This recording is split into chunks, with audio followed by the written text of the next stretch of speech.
Today on Landon Custom Classics, we are tearing apart this 62 Ford Thunderbird. We have our awesome jack stands under there to hold it up without falling. Those are a little sturdier than a regular jack stand. Of course, it's has a hitch, because in Idaho you have to have a hitch, so I tow my boat with it. And we're going to take the old C4 Cruise-O-Matic, and we're going to put this C6 in there. The only thing I think is going to be different, probably going to have to get a custom U-joint, because this was a 3/4 ton. And I'm sure the spread's bigger on this, and the hole's probably bigger. So I might have to go get a custom U-joint from my shop, Musselman's in Idaho Falls. They do all my driveline stuff. So as you can see, hopefully this summer we're going to get some of this done up and get all this old clear coat off and make this baby look good. We'll throw some new paint on her when we can. Like I say, this thing actually was completely redone before I bought it.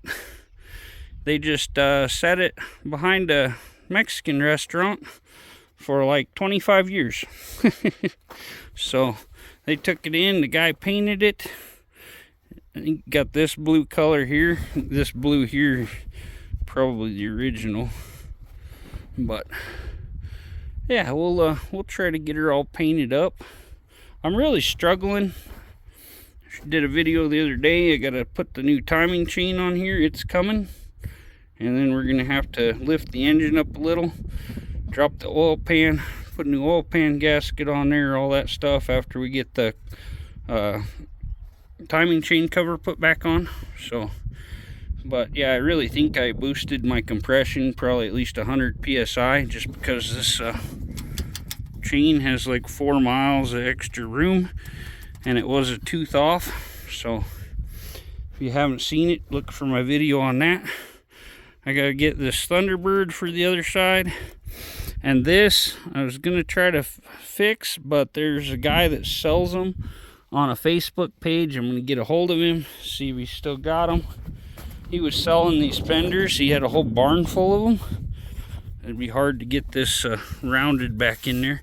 They didn't before. They just kind of bondoed it up and threw it together, I think. But yeah, it's supposed to be rounded all the way down through here. Be fun to punch that back out, you know. But yeah, I'm gonna see about getting a new fender for this side. If not, they have one that might be workable at the junkyard here. If anybody sees one at another junkyard, we can work something out, let me know. We'll see what we can do there. But yeah, I'm about to crawl up underneath this sucker, and we're gonna have to take this cover off here, get our bolts for the torque converter pulled out of the flex plate, and you can see how nasty this thing is. It's been leaking and everything else, and it slips, and yeah, I think it hit something here too, so we'll get our little hammer and level back out the bottom of that oil pan a little, I think. I'll put a new gasket on it. Let's see, I think this oil pan gasket was leaking, and possibly something, looks like there's a gasket where this bolts onto the engine on this car. So probably have to replace that gasket. And like I gotta get a new oil tube here. This one come out there. It's not the right tube for this engine. I pulled it out of another 390 I had, but I guess it's a little different. So we'll get all the right stuff done here, and I think I'm going to start by pulling that. I'll unhook the U-joint from the rear end and get the drive line out of my way. And then we're going to have to pull this. Oh shit! Trying to think of the name of it. Yeah, pull the transmission support out there, cross member. That's where it's pull transmission cross member. We'll undo these bolts. We'll take the starter off, and then we'll undo the bolts around the engine, and then this thing will just come right on back. So Probably unhook these cooling lines right from the transmission, all that. So stay tuned. We'll update you with the progress here as we go along. I don't have anybody to record for me, and I don't want to try to do all this trying to make the camera look where I want it. So we'll just add a bunch of videos together here. Okay, so this only took me a couple minutes. I got the screws out of my little cover here. Took the cover off the front of the transmission, and then there's going to be 4 of these studs on these little Fords. Most of them are actually Ford, but you take the nut off here, and then you got to go up to the crankshaft there and turn that with your ratchet till you get to the next one and get all 4 of them off. Now we're going up to the upper bolts that go around the engine there, so on the bell housing. So on my part shelf, I got this guy here. This is a more modern one.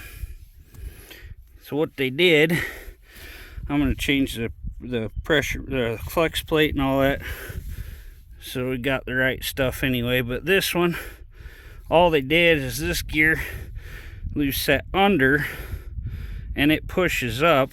This gear sets over and pushes down. So this works here, is now right here in the starter. Just bass backwards. But this is a lot newer, more compact. That's actually what this is right here. This is the shaft that the Bendix slides this up. They just stuck it out the side here instead of out here, kind of. Bunch of different workings in it, but this is the modern one. We'll put it in there when we put the new transmission in. This one probably won't even fit. I'm sure it won't fit the new transmission, because the new transmission, actually, this sits right at the back of it. So this is for the old school stuff. Okay, so this is how crazy rednecks pull a transmission. I don't have a jack under it or anything, so I'm just running this winch cable up. Hooked it around the output shaft there, and we're going to try to winch this sucker up and see if the transmission falls out. See if we can prop this phone up with some old cardboard here so you guys can watch, and maybe you'll see some great stupidity unfold here today. Okay, there we go. Looks like we got us a pretty good spot. Everybody ready for a little stupid? Oh, gotta engage my winch.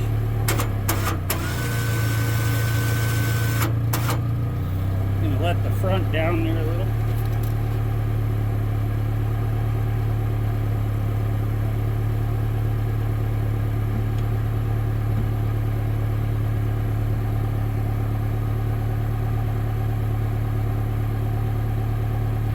Head down, butt up, that's what they say, right? Okay, I'm going to get out of the way of this cable here a little bit. Shouldn't have to pull it an inch or so.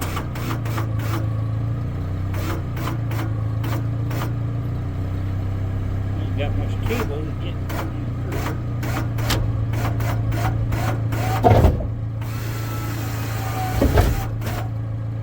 Let's go see what's going on up under here.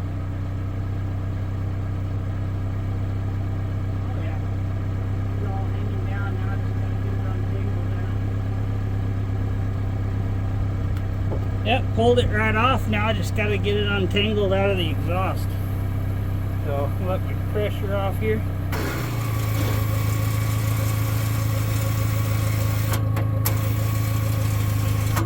Show you guys up there.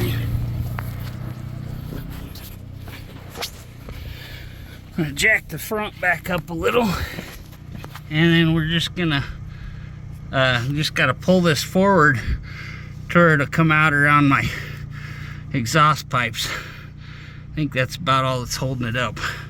So yank her forward a little, and then we'll slide it out the front. Okay, so what I did, I put these tie downs under the bell housing, the new transmission. I lifted it up a ways, put the jack under it. I used the tie down to actually pull it through here because it was hitting on the exhaust on both sides, so I had to get it through. And then, whoa,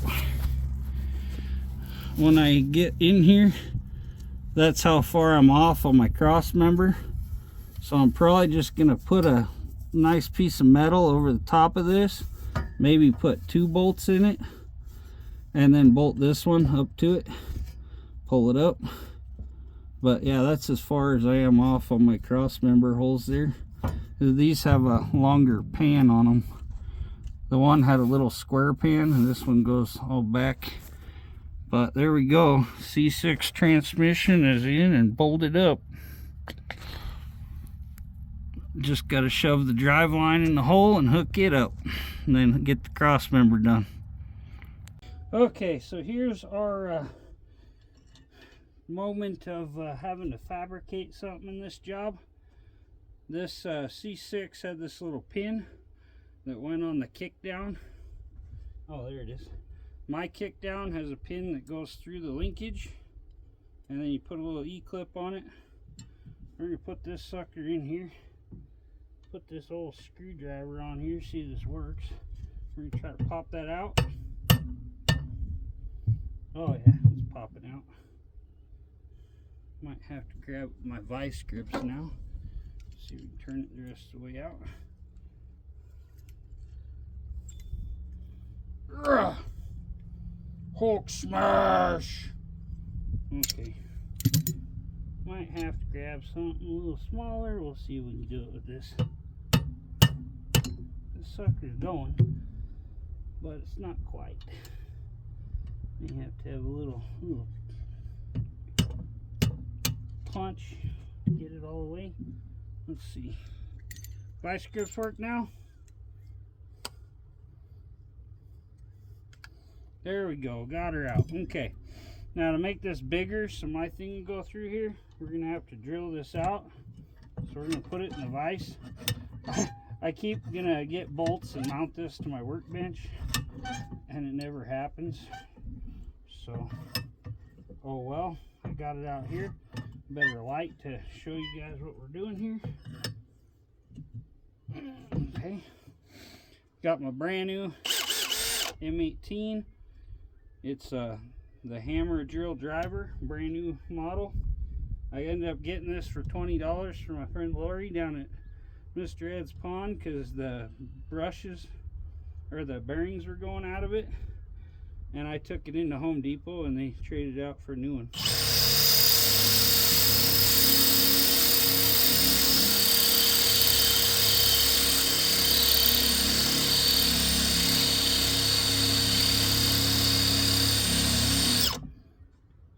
Yeah, the drill bit ain't worth crap. Anyway, see if we can get it the rest of the way. Probably some pretty hard metal too.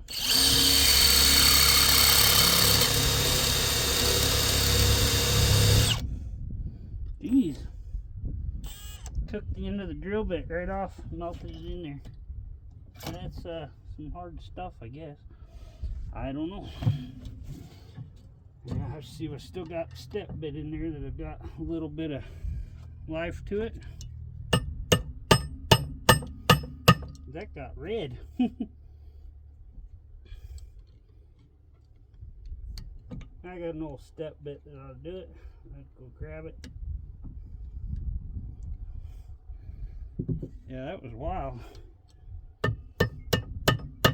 Getting hot too, real hot. Some good metal, I'm sure. If it was a Dodge, you could probably push it through with your finger. I'll go grab a different bit. Okay, we're going to try knocking the rest of this out with a nail.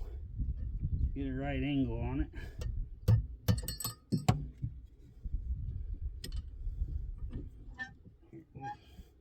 Put it in a vise and it can't move. Ah. Guess I didn't vise it very good, huh?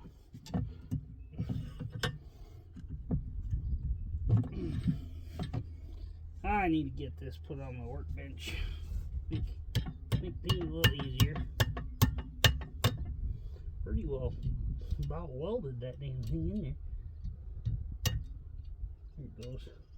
Okay, got her out. Now we got an old step bit. The end is getting shot, but I think, yeah, the first part will go through there. So I think we got a pretty good chance. Now we'll just go through this side. Okay, we'll pull that out of there. Crazy, it just melted that sucker. I put pressure on it, it grabbed and just whoop. These things go through about anything when they're good and sharp.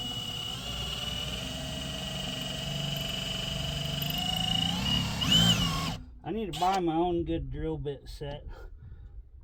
And most of the drill bits are my dad's.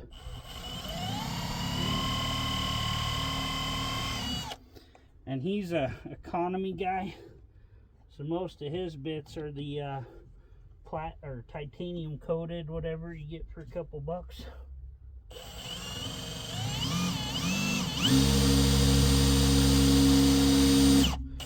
It's going there real good for a minute.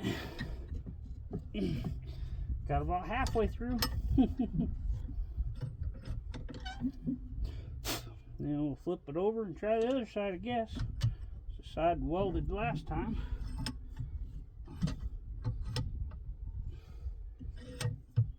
Tried to get this sucker tight. See, at least I can get this out here in the daylight where y'all can see it.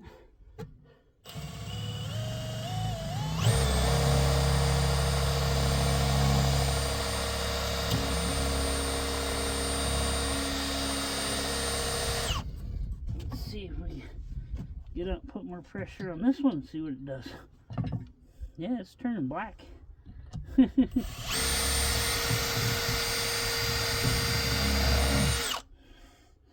We're getting her there. Okay, now let's see if our little rod fits. I'm gonna say, please fit. I burnt myself on that thing. It's hot, but it finally went. Yeah, this is a pain.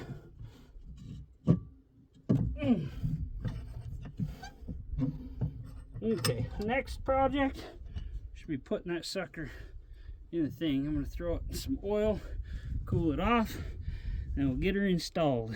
Okay, so all I did here to get my shifter linkage to work, it had like big curves in it, and this transmission kind of goes a different route for the linkage. So all I did was put this on here where the big curves were at, on kind of the anvil more part of this, knocked them out. So we're going to try the same thing with this kick down. It needs to be just a little bit longer. Like I say, it goes in a different route, so we're just going to knock that out straight. Then we'll do the same with this other one. That gives us a little more length there. So let's check her out and I'll see if it works.